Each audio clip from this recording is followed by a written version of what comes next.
never let these thoughts see the light of day.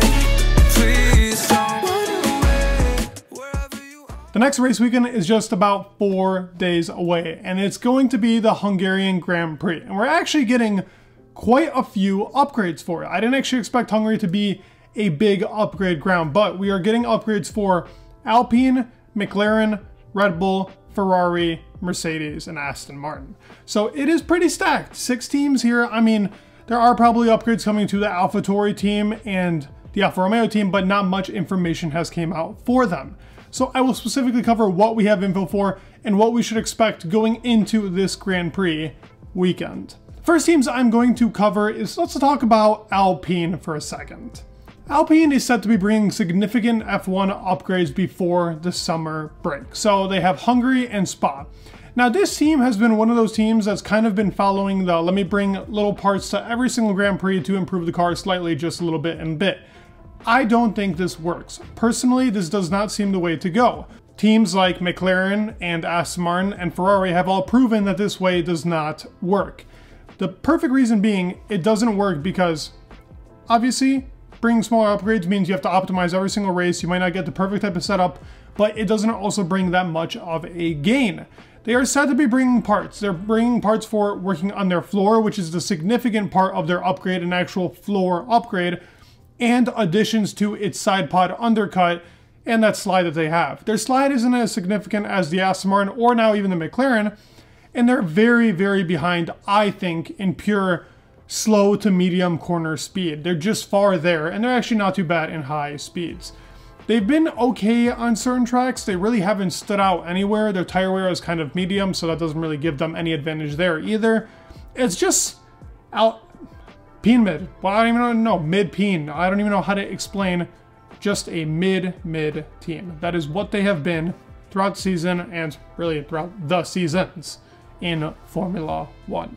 Next team I want to talk about is McLaren. Now McLaren, they brought big upgrades in Austria, obviously the whole side pod thing. In Silverstone, they brought a front wing and a rear wing, and now they're bringing parts to work on their race pace and tire wear and going into the slow speed corners. Now they want to work on their aerodynamic efficiency.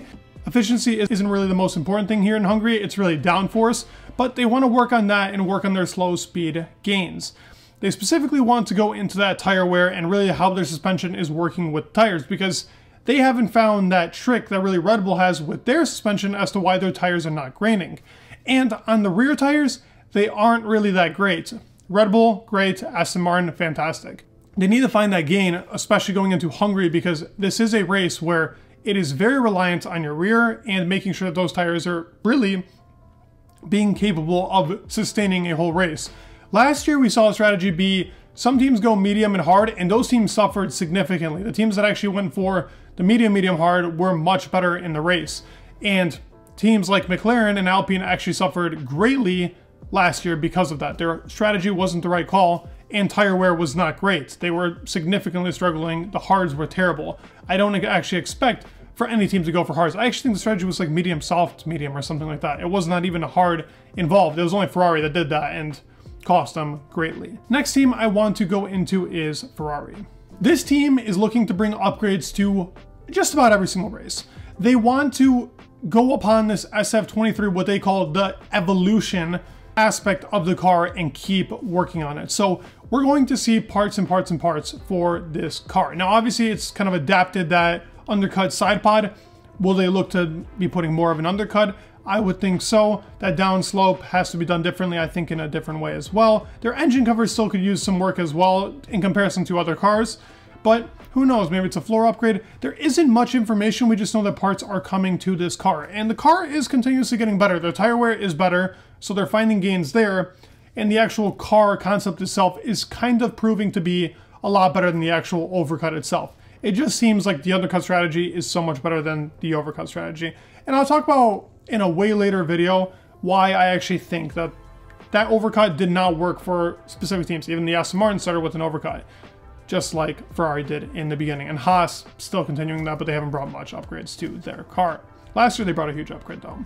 Before I get into the 3 bigger teams, I just want to let you guys know, thank you so much for supporting the channel. It genuinely means the world to me, and your support means everything to me. Your loyalty and commenting and liking and subscribing, It means everything. If you're not subscribed, please do. I'm so close to 6,000. It would mean the world as we continue growing this channel and we go more and more and more. So thank you all so much. Please subscribe, hit that notification bell, and hit that like while you're at it, and comment. Let's get into Red Bull.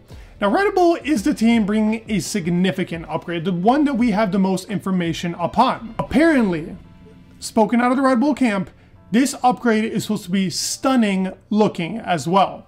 Now, that is something I like to hear. They have a chance to do something very hilarious here. Imagine if they bring out the no side pod and decimate the whole entire grid. Now, it's not confirmed that this is a no side pod, but it is confirmed that it is a side pod upgrade. It will be visually stunning. You will see significant upgrades to the car. Now, I like to hear this because I get to cover this on Thursday when we actually get those pictures. And I'll be at it. I'll be the first one to get those pictures for you guys and talk about it. I'll do my best and try my hardest. But this is going to be a big upgrade for really the car that's just decimating the whole entire field. It's looking to gain about 2 to 3 tenths.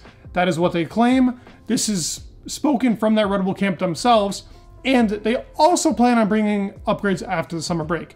Now, this is pretty terrible to hear for Formula One, but it comes to show you every other team's got to step it up. And if they're still bringing upgrades, still finding gains, every team needs to pull stuff out of their pocket. No excuses now. They are still finding gains in that maxed out practically car. So it shows that there's a lot more improvement to be found in every other team, but hey, this is huge from them. I'm excited to see what they bring, and hey, maybe Perez makes the Q2 now. I mean, jokes aside, he needs to, or Daniel Ricciardo's coming for that seat. The Aston Martin squad is bringing upgrades here. Tom McCullough, they're really that director of the team, the guy that really speaks mostly for them, their performance director.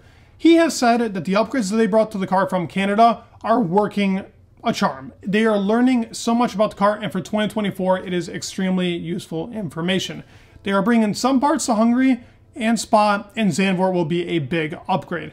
Now, hints about what this upgrade could be in Hungary is parts to the floor and a little bit of additions to the side pod and engine cover again.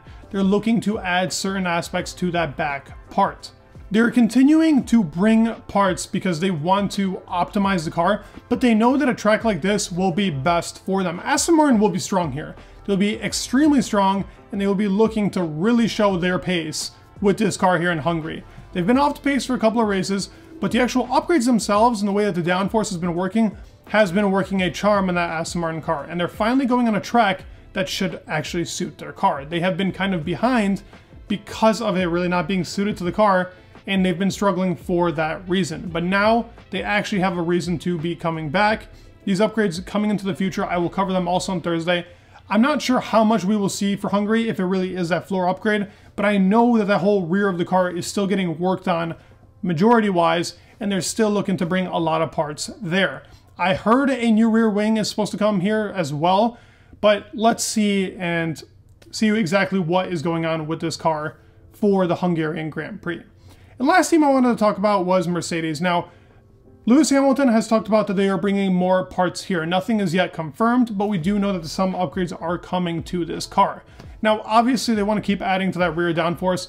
Hungary should be a decent track. Apparently, James Allison talked about the front wing actually working a charm in the low-speed corners, which is kind of something they wanted to do. And the balance of the car is working better. Now, Lewis is being a bit pessimistic with the car and speaking kind of in a pessimistic way towards the team, but I mean, I get it, but at the same time, he's also, after the race, making comments as the car is becoming more of a race car every single day. So I guess there are improvements coming from that Mercedes squad, and there is still a lot more to bring out with that car, and a lot more to be expected from that squad. I actually expect them to be pretty strong here in Hungary, especially considering Lewis Hamilton's extreme record here in Hungary. I mean, the guy's got 7 wins, tied with Silverstone. He's been a beast here. I expect him to be chef's kiss. Like last year, he was a beast. I expect him to be a beast here this year. A lot of teams bringing upgrades. Exciting Grand Prix weekend. I'm excited to cover it for you guys. Please let me know your thoughts down below. Who do you think will come out the best? We obviously know that's going to be Red Bull probably doing the best. But who will be their competitor? Will we actually get a different race winner? Possible with Aston Martin. That's my thoughts. Mercedes could be very quick here. Ferrari should be pretty quick here. Let's see what McLaren's got. I don't know about Alpine. Let me know your thoughts down below. Please leave a like, subscribe. It would mean the world. And peace.